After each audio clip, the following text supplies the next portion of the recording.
আসসালামু আলাইকুম বন্ধুরা, কেমন আছেন সবাই? আজ একটা মজার ভিডিও আপনাদের কাছে শেয়ার করব। রাত বাজে 11টা আর এখন আমার খুব আমড়া মাখা খেতে ইচ্ছা করছিল। তাই এই রাতেই আমরা আমাদের গাছ থেকে আমড়া পাড়তে গিয়েছিলাম। এই তো দেখুন আমাদের আমড়া গাছ, অনেক বড় এই গাছ, মাত্র 2 বছর বয়স এই গাছটির। দেখুন কতগুলো আমড়া ধরেছে। আমাদের হাতের কাছেই যে ডালটি রয়েছে সেখান থেকে আমড়াগুলো পারবো। দেখুন আমার হাজবেন্ড কিভাবে আমড়াগুলো পারছে। আমড়াগুলো মাটিতে এদিক সেদিক ছড়িয়ে ছিটিয়ে পড়েছিল।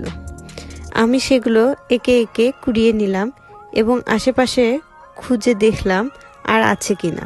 তারপরে আমি আমড়াগুলো নিয়ে আসলাম। আমড়াগুলোর গায়ে অনেক ময়লা ভরেছিল, তাই আমি আমড়াগুলোর বোটা ছাড়িয়ে নিলাম এবং ময়লাগুলো ভালো করে ধুয়ে নিলাম। তারপরে আমড়াগুলো ভালো করে ছিলে নিলাম।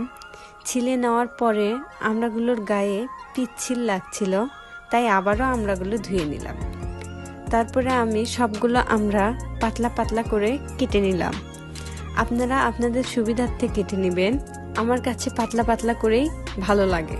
তারপরে আমড়াগুলো মাখার সুবিধার্থে বড় পাত্রে ঢেলে নিলাম।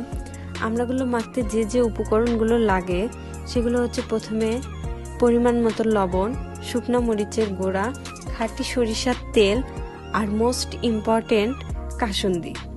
এই কাসুন্দি না দিলে মাখার স্বাদই পাওয়া যায় না, আর এই কাসুন্দি দিলে মাখার স্বাদ আরো দ্বিগুণ বেড়ে যায়।